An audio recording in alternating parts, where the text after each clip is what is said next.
नमस्कार विद्यार्थियों। आज हम इस वीडियो के अंतर्गत अपने पूर्व की वीडियो जिसमें हमने पारिस्थितिकी तंत्र के अंतर्गत जैविक कारकों के बारे में अध्ययन किया था, उससे आगे आज हम पारिस्थितिकीय अनुकूलन के अंतर्गत जलोद्भिद के अंदर पाए जाने वाले पारिस्थितिकीय अनुकूलन का विस्तार से अध्ययन करेंगे।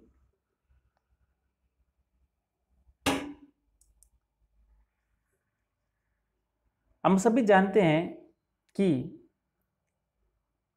सजीवों को इस पृथ्वी पर अपना अस्तित्व बनाए रखने के लिए या ऐसे कहें कि उन्हें फलीभूत होने के लिए जिस परिवेश में पाए जाते हैं उस परिवेश के अनुसार अपने आप को अनुकूलित करना पड़ता है।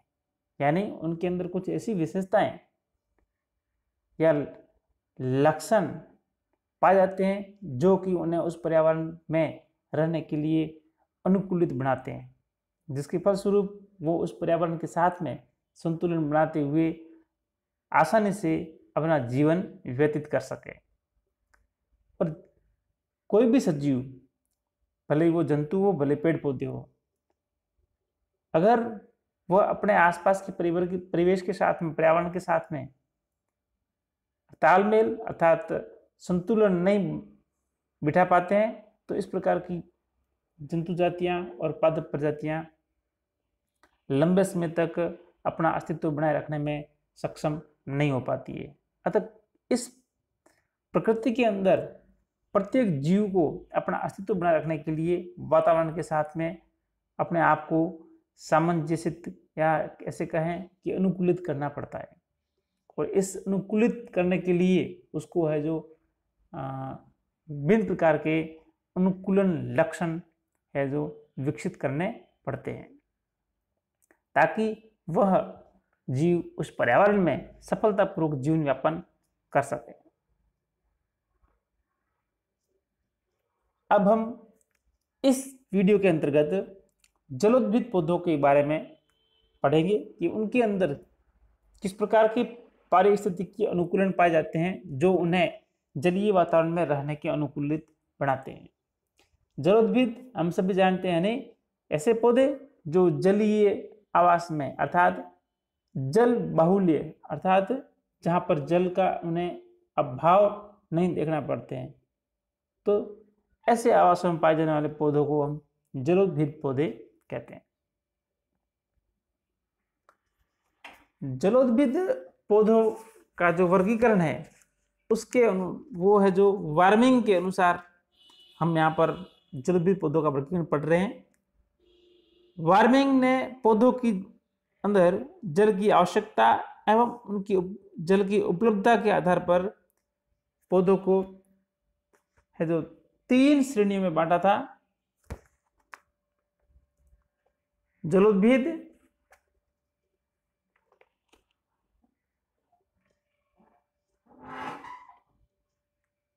मध्योद्भिद और मरुद्भिद।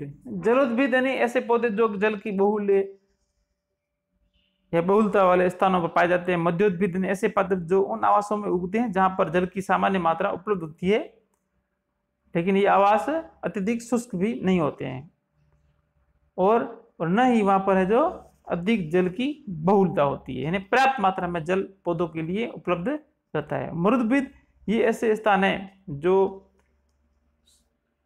शुष्क या मरुस्थलीय आवासों में पाए जाने वाले पादपों के संदर्भ में है। और ऐसे आवासों में पाए जाने वाले पादपों के अंदर जलाभाव को सहन करने की पर्याप्त क्षमता पाई जाती है। तो ये हमने अभी देखा था, ये जल के अनुसार है जो वार्मिंग ने पौधों की 3 श्रेणियां बताई, जलोद्भिद, समोद्भिद या मध्योद्भिद और मरुद्भिद। अब हम वार्मिंग के द्वारा जल की आवश्यकता और उनकी आवासीय क्षेत्र की मृदा की प्रकृति के आधार पर जो वर्गीकरण किया गया है उसको है जो विस्तार से देखते हैं। आवासीय क्षेत्र की मृदा के आधार पर सबसे पहले है वो है ऑक्जेलोफाइट्स या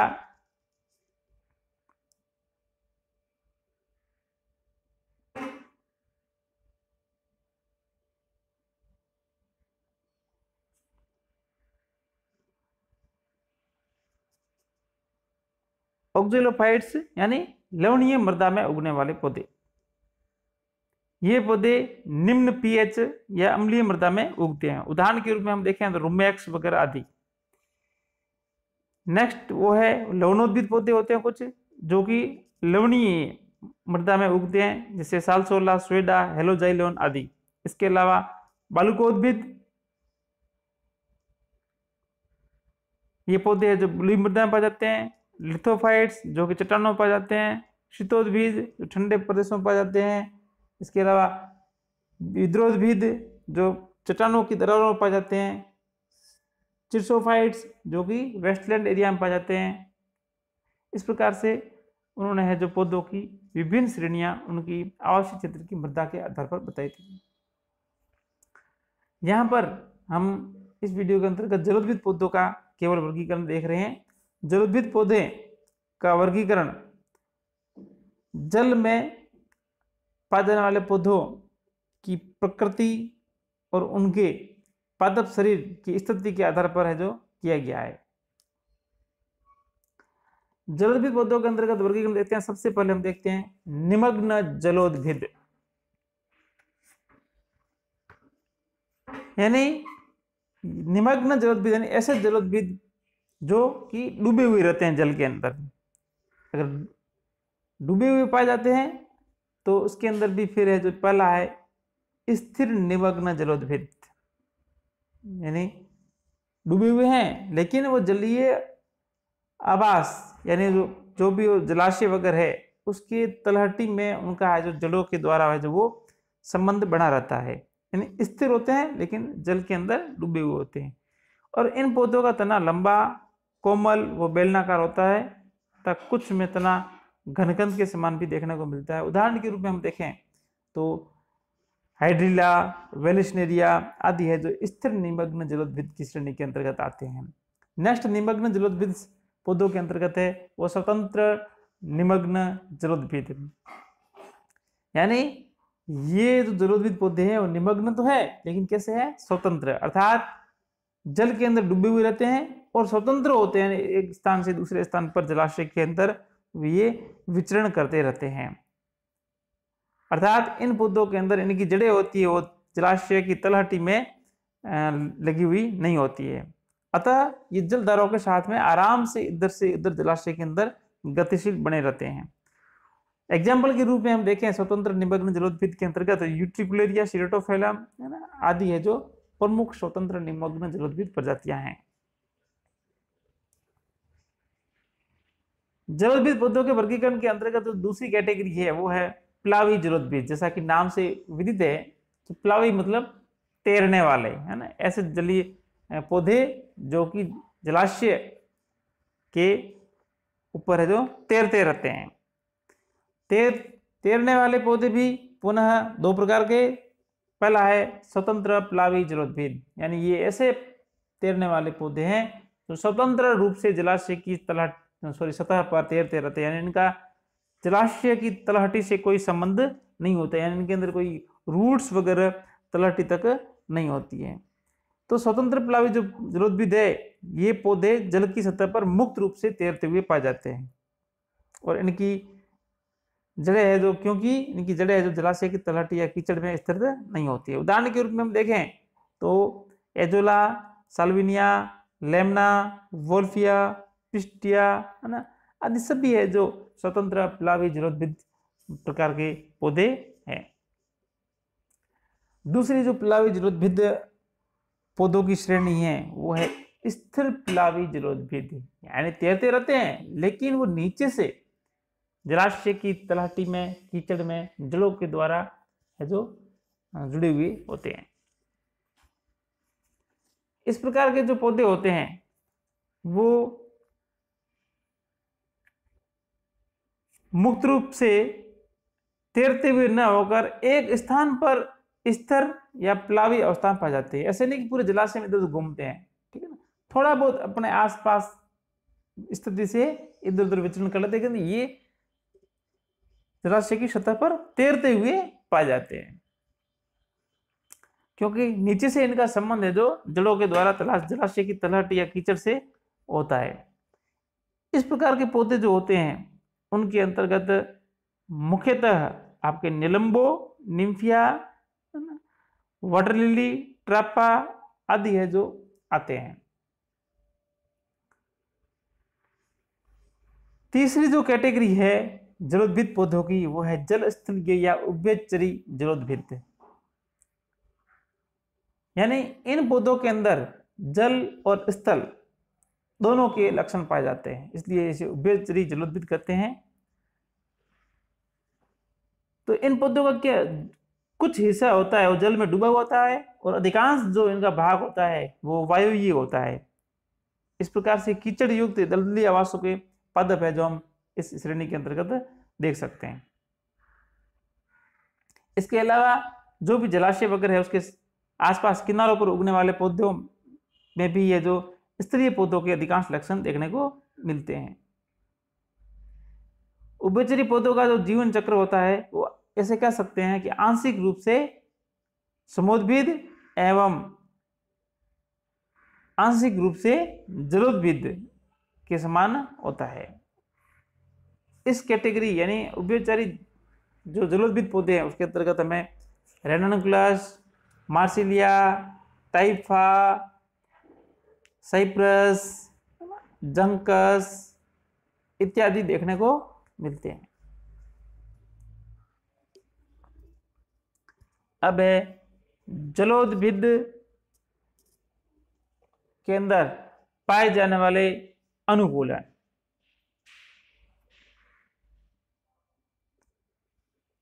जलोद्भिद पौधे अपने आप को जलीय आवास के अनुरूप अनुकूलित करने के लिए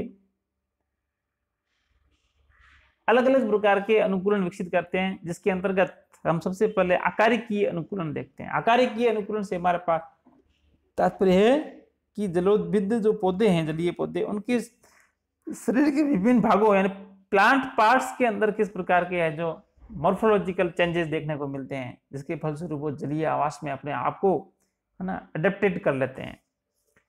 तो इसके अंतर्गत हम सबसे पहले आकारीय अनुकूलन में देखते हैं रूट, जड़।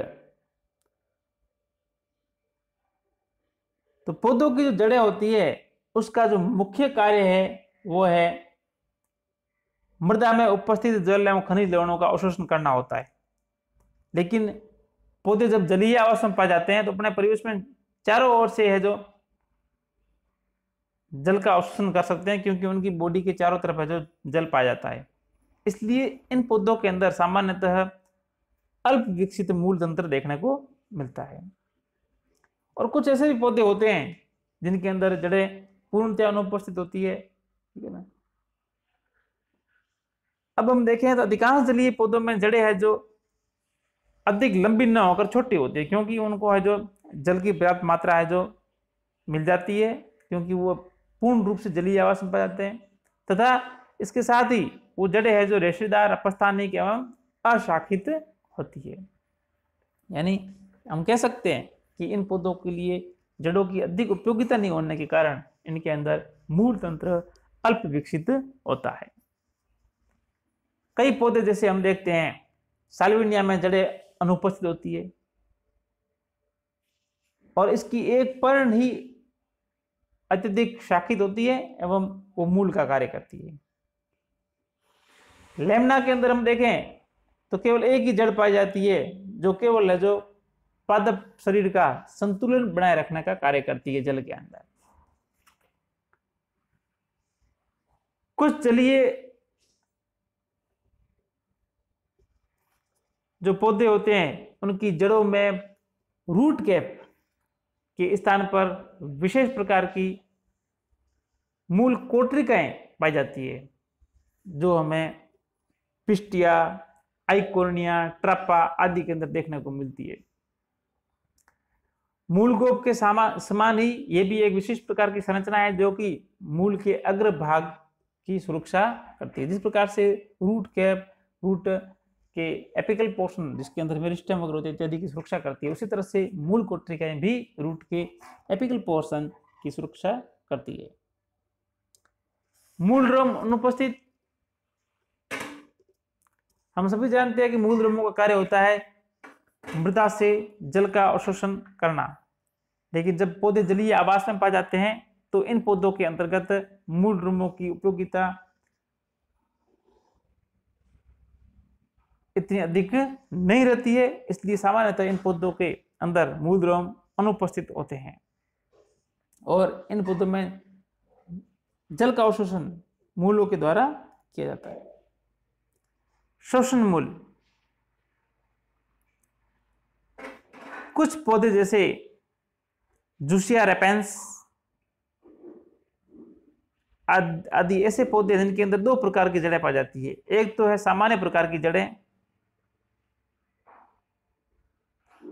दूसरी होती है कुछ विशेष प्रकार की जड़ें जो स्पंजी संरचना वाली होती है, जो पादप शरीर को जल की सतह पर पलायमान बनाए रखती है। और ये जड़ें जो पौधों को जल की सतह पर पलायमान बनाए रखती है, ये इस पलायमान बनाए रखने के अतिरिक्त इनका और जो कार्य है वह श्वसन के लिए गैसों का विनिमय भी ये करती है, इसलिए इनको कुछ वैज्ञानिक श्वसन मूल भी कहते हैं। कुछ अन्य जलोदभूमि जैसे सिंगाड़ा, सिंगाड़ा के अंदर क्या होती है, जो जड़ें होती है वह जो जल की सतह के बिल्कुल नजदीक होती है, जिसके फलस्वरूप सूर्य के प्रकाश की उपस्थिति में इन जड़ों के अंतर्गत क्लोरोफिल डेवलप हो जाता है और क्लोरोफिल डेवलप होने से ये जड़ें हैं जो प्रकाश संश्लेषण का कार्य करती है, अर्थात प्रकाश संश्लेषण के द्वारा भोजन का निर्माण करती है। तो इस प्रकार की जड़ों को हम स्वांगीकारी या एसिमिलेटरी रूट्स कहते हैं। नेक्स्ट हम देखते हैं अब स्तंभ के अंदर पाए जाने वाले आकारिकीय अनुकूलन।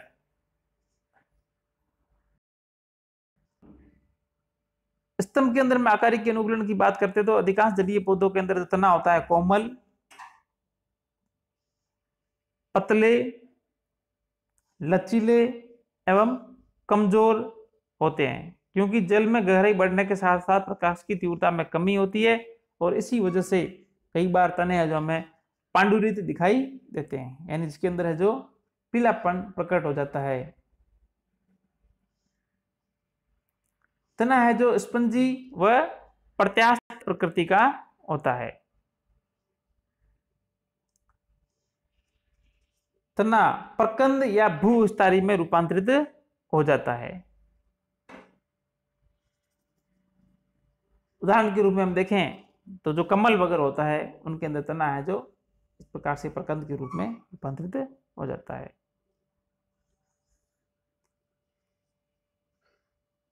जलीय पौधों में तने के भूमिगत रूपांतरण के कारण ये एक चिरकालिक संरचना के रूप में कार्य करता है, इसलिए ऐसे जलोद्भिद पौधे बहुवर्षीय होते हैं। ठीक है, तो जब कभी ऐसी चिरकालिक संरचनाएं बन जाती है तो वो है जो पौधे को उसके नष्ट होने से बचाती है और अनुकूल परिस्थितियों में पुनः है जो एक नए प्लांट को प्रस्फुटित करती है। तो ऐसी संरचनाओं को हम चिरकालिक संरचनाएं कहते हैं। अगला हम देखते हैं पर्ण के अंदर पाए जाने वाले आकारिकीय अनुकूलन, जिसके अंतर्गत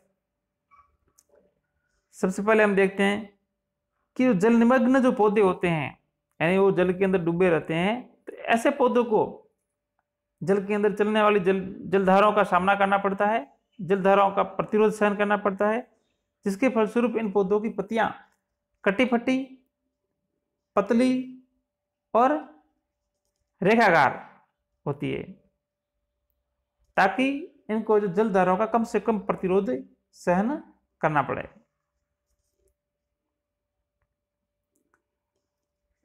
साथ साथ जलीय पौधों के अंदर पर्ण के ऊपर मोम व म्यूसिलेज की परत पाई जाती है। यह परत इन पौधों की पर्ण को जल के अंदर सड़ने एवं गलने से बचाती है।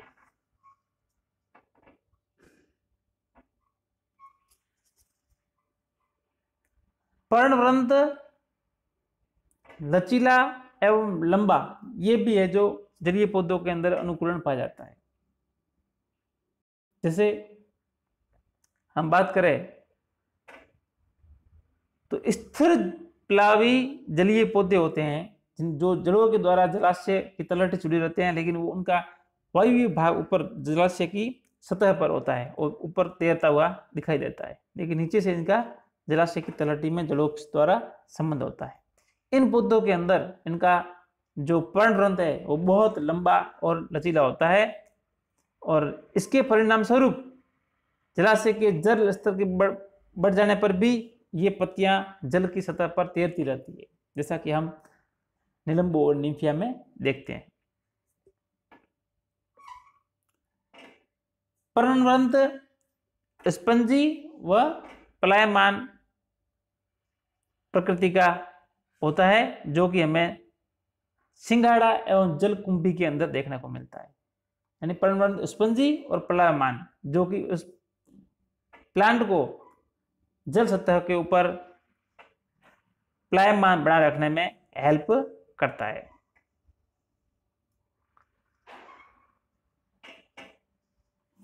नेक्स्ट जो है वो है परागण, फल एवं बीज। तो सामान्यतः जलीय पौधों में कुछ पौधों को अपवाद को छोड़कर परागण एवं फल तथा बीजों के प्रकीर्णन की प्रक्रिया जलीय माध्यम के द्वारा ही संपन्न होती है। तो इस प्रकार के पौधे जो जलीय आवास में उगते हैं उनके अंदर फल एवं बीज हल्के होते हैं, जिसके कारण वह जलीय माध्यम के अंदर या जल की सतह पर आसानी से तैरते हुए रहते हैं।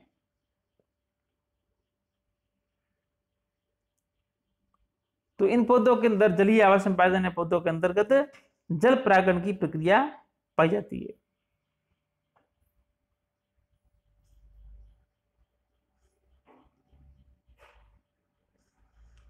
प्रजनन, यानी अधिकांश जलीय पौधों में जो प्रजनन होता है वो कई भागों के द्वारा, या ऐसे कह सकते हैं कि कई प्रजनन की प्रवृत्ति अधिक देखने को मिलती है। अब हम देखते हैं जलोद्भिदों के अंदर पाए जाने वाले आंतरिक अनुकूलन। आंतरिक अनुकूलन के अंदर सबसे पहले हम देखते हैं कि जो सुरक्षात्मक परत होती है उसका ह्रास होता है, क्योंकि जल निमग्न जो पौधे होते हैं उसके अंदर उन पौधों को सामान्यतः अधिक प्रतिकूल परिस्थितियों यानी जलाभाव वाली स्थिति का सामना नहीं करना पड़ता है। इसलिए इन पौधों के अंदर सुरक्षात्मक परत यानी जो क्यूटिकल वगैरह पाई जाती है जो कि जल हानि को रोकती है, उसका पूर्णतया अभाव होता है। और जो जल की सतह पर तैरने वाले पौधे होते हैं उनके अंदर क्यूटिकल बहुत ही पतली परत के रूप में पाई जाती है, वो भी पत्तियों की ऊपरी सतह पर जो कि वायु के संपर्क में रहती है। लेकिन जो उभयचरी पौधे होते हैं उन पौधों की जैसे टाइफा वगैरह पत्तियों में सुविकसित परत के रूप में क्यूटिकल देखने को मिलती है। तो यहाँ पर आप देख रहे हो कि इसके अंदर सुरक्षात्मक जो परत होती है जलीय पौधों के अंदर सामान्यतः वो हमें देखने को नहीं मिलती है। यहाँ पर आप हाइड्रिला के तने का अनुप्रस्थ काट देख रहे हो, ठीक है ना। इसके अंदर जो एपिडर्मिस है, इस एपिडर्मिस के ऊपर है जो क्यूटिकल इत्यादि का आवरण देखने को नहीं मिलता है। फिर है कि जलीय आवास में पाए जाने वाले पौधों के अंदर वायु प्रकोष्ठ की बहुलता होती है। वायु प्रकोष्ठों की बहुलता के कारण ये पौधे आराम से अपने आप को है जो जलीय आवास में पलायमान बनाए रखते हैं।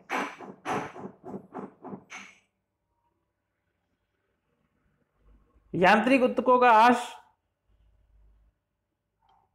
यानी सामान्यतः सभी जलोद्भिदों के अंदर यांत्रिक ऊतक पूर्णतः अनुपस्थित है, क्योंकि ये चारों ओर से जलीय मध्य में घिर रहते हैं। इसलिए जलीय पौधों की आंतरिक संरचना के अंतर्गत हमें यांत्रिक ऊतक यानी दृढ़ोतक, स्थूलकोणोतक, जाइलम रेशे इत्यादि है जो देखने को नहीं मिलते हैं। क्यों? क्योंकि इन पौधों को है जो यांत्रिक बलों का यानी भौतिक बलों का इतना अधिक सामना नहीं करना पड़ता है। फिर है संवहन ऊतकों का ह्रास। जलोद्भिदों में जल एवं खनिज पदार्थों का अवशोषण पादप की संपूर्ण सतह से होता है, क्योंकि ये जल के जलीय आवास में पाए जाते हैं और जल इनके पादप भागों के चारों ओर इनको घेरे हुए होता है, इसलिए इनको सवन उत्तक की अधिक आवश्यकता नहीं होती। यानी विसरण प्रक्रिया के द्वारा भी जो या ऐसे कहें परासरण प्रक्रिया के द्वारा भी जल का इनकी प्लांट बॉडी के अंदर संचरण होता रहता है। इसलिए जलीय पौधों के अंदर सवन उत्तक है जो हमें अल्प विकसित देखने को मिलते हैं। फ्लोएम की तुलना में जाइलम अधिक अल्प विकसित होता है और जाइलम के अंदर जो वाहिकाओं का अभाव होता है। कुछ जलीय पौधे जैसे पोटामोजिटोन में तो फ्लोएम उत्तक भी अल्प विकसित होता है, जबकि जलीय पौधों में फ्लोएम की जो चाली नलिकाएं होती है वह मिजोफाइट्स यानी मध्योद्भिद पौधों की तुलना में छोटी होती है और जलीय पौधों में सामान्यतः द्वितीयक वृद्धि अनुपस्थित होती है। द्वितीयक वृद्धि हमें स्थलीय पौधों के अंतर्गत देखने को मिलती है।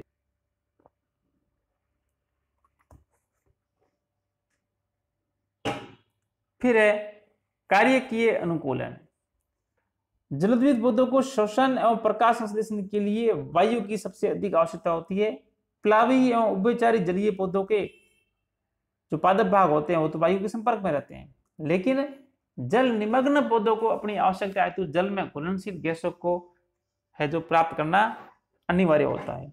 इस कार्य के लिए इन पादप शरीर में इन गैसों को है जो भंडारित करने के लिए ये है जो वायुतक या वायु प्रकोष्ठ अधिक मात्रा में विकसित करते हैं। तो वायु प्रकोष्ठ होते हैं वो इनके लिए गैसों का भंडार है, साथ ही साथ उनके अंदर वायु भरे रहने से ये है जो इनको उत्प्लावकता यानी प्लायमान बनाए रखने में हेल्प करते हैं।